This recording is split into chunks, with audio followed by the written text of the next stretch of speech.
So I've been playing Paper Mario: The Thousand-Year Door.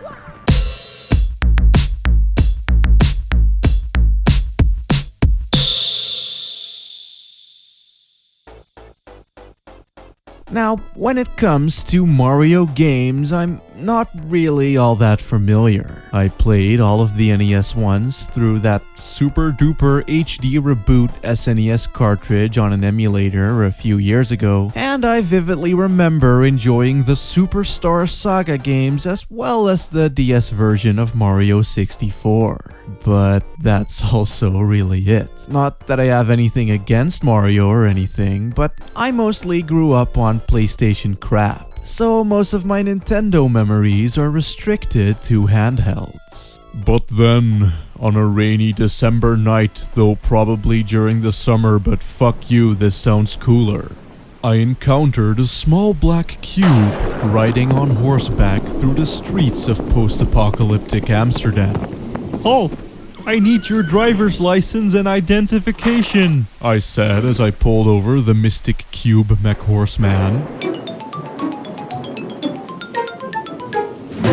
It said to me, as it looked rather confused and bewildered. I didn't quite know what to make of it. However, right as I tried to grab my taser and pepper spray to sedate this obviously malicious madman, he pulled out a small disc that gave off a glow to signify its holiness. And then he ate it right then and there, after which something happened that no one saw coming.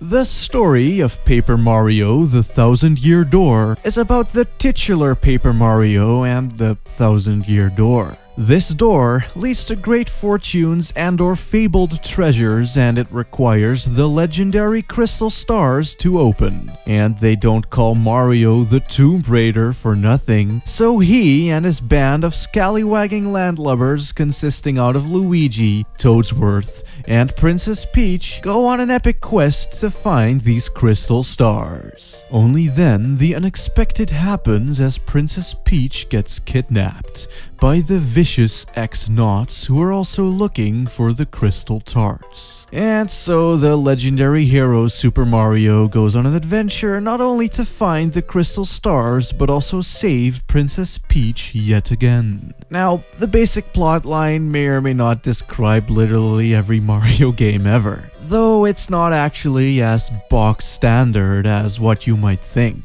Which is actually quite rare considering that it's not only a Mario game, but also a fucking JRPG, and both of which aren't exactly known for doing things outside of the proverbial box. But anyway, besides the saving of the princess's plot, this game has a metric fuckton of character, both in its various worlds, but also mostly in its actual characters.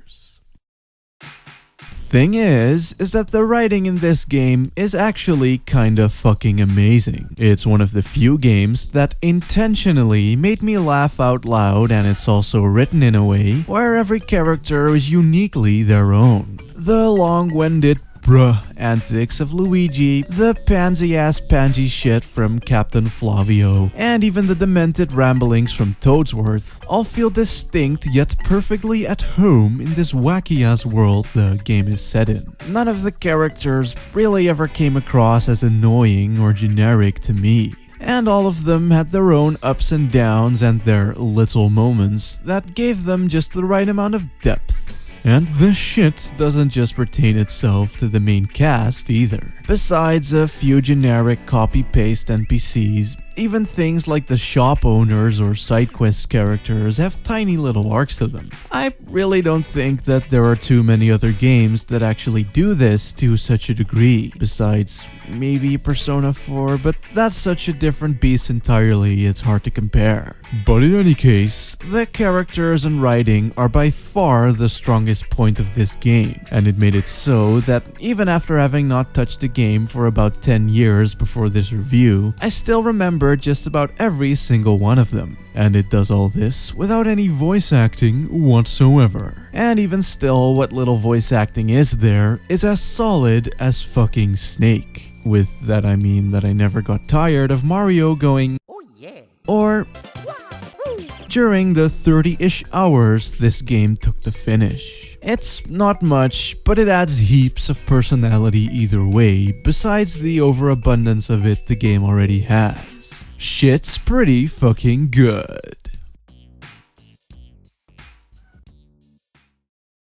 Anyway, all of this personality and characters bullshit is all fine and dandy, but they wouldn't be anywhere if there wasn't some gameplay around to support them. And as I already said, this is an RPG of the J variety. So as always, you do the thing where you walk around towns doing the dialogue in the shops, and then you go into the dungeons where you do the random encounters and the leveling up, and also some boss fights here and there. At its core, it's really not all that special from other JRPGs. And I really don't want to explain the basics apart from the short little summary what I just did. So, it's a good thing then that all the shit surrounding its succulent core is actually quite interesting. Still though, with this being a Mario game, all the exploration is done less like an RPG and more like a traditional 2D platformer.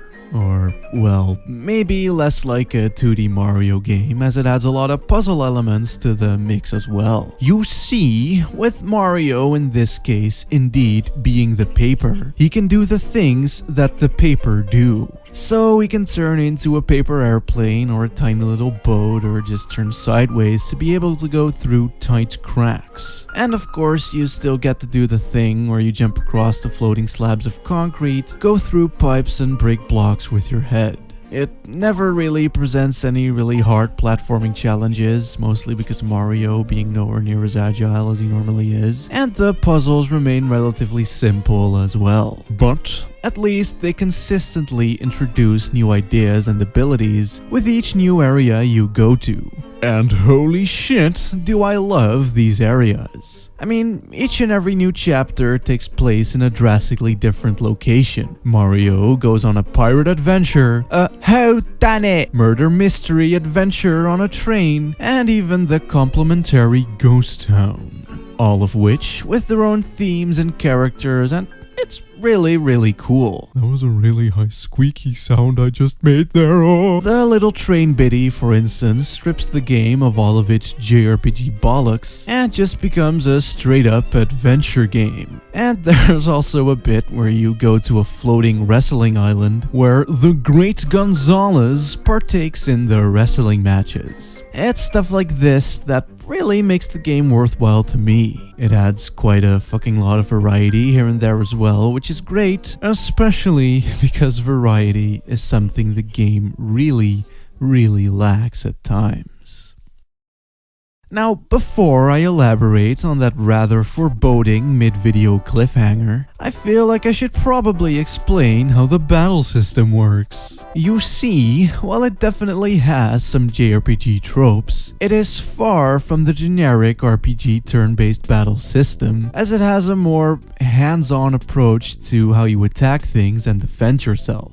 Being that you can dodge, do critical hits, and counterattack with the flick of a nipple and the fondle of a knob. The depth in this battle system comes from the enemy types and how they react to certain attacks. Much like how it does in the platformers, enemies like Goombas and Koopas are quite subtle to jumps, but something a bit more spiky or flamey could more than likely do with the old hammer to the face method. So it's a pretty fucking good thing then that those just so happen to be the two main modes of attack. It'll come in different forms depending on which character you're using, but most of it comes down to either jumping on shit or hitting shit. And the trick here is to figure out what moves will work, but also to pull them off correctly by doing the before mentioned nipple switching and button fucking. And apart from this just letting you do more damage, playing the game well also gets the crowd super fucking hype. In a way somewhat similar to Devil May Cry, the game rewards you for being a badass by not only giving you more EXP, but also star power points, with which you can do limit break type moves that do a shit ton of damage or heal your entire party or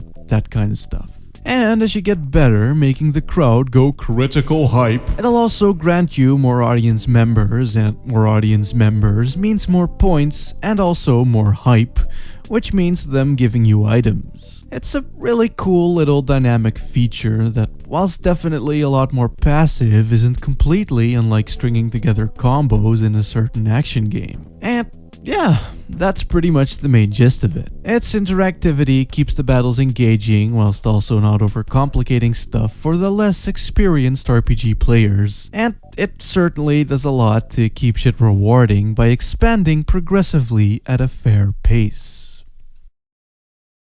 Anyway, the reason why I said that the game needs more variety isn't because it lacks something visually or because it doesn't offer enough mechanics or anything like that.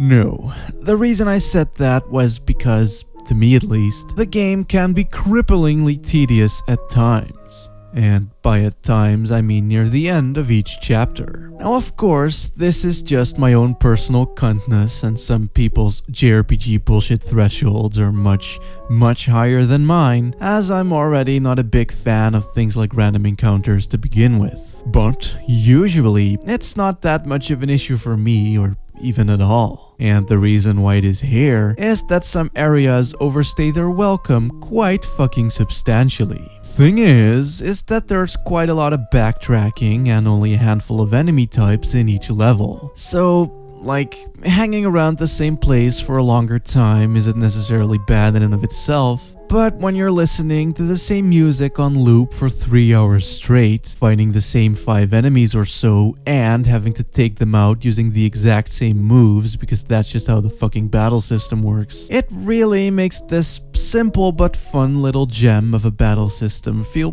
really underutilized and watered down. Which is quite the astronomical shame, as other than that, the game is near fucking perfect. I'd like to say something along the lines of, this isn't really such a big issue. It really doesn't affect the game all that much. And in a way, it honestly doesn't, as I'd argue that the game's personality outweighs this quite a fucking hefty bit. But it also made it so that the game's fuck fluid started to seep over the border straight up into the streets of Tedium Town.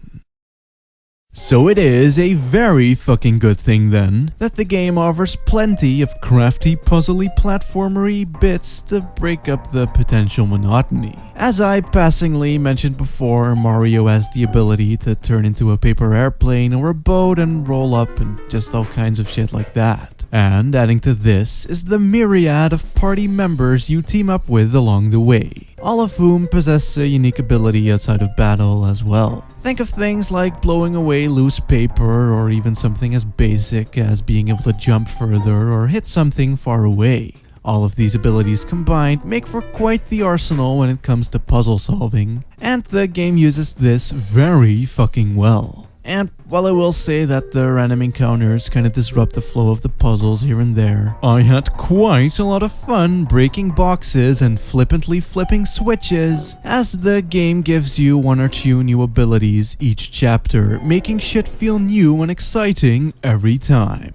And it also allows you to go back to previous locales to find secrets with your newly learned skills as well. It's pretty fucking great. So yeah, I would totally recommend this game wholeheartedly to anyone with even a vague passing interest in RPGs, Mario games, or just Nintendo in general. It's almost kind of a love letter to the entire Mario series clusterfuck extravaganza as a whole. And it gives a shit ton of depth to its world and its characters, and it does so with a cracking sense of humor. Also, if you think you can stomach repetitive battles for long durations, the battle system at its core is really quite fucking good still. Certainly during boss battles. And that's not saying anything about the wealth of simple and cute puzzles the game offers along the way.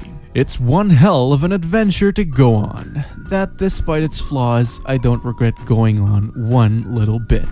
Just maybe not try and discard items from your inventories in a small place. It can make for quite the mess.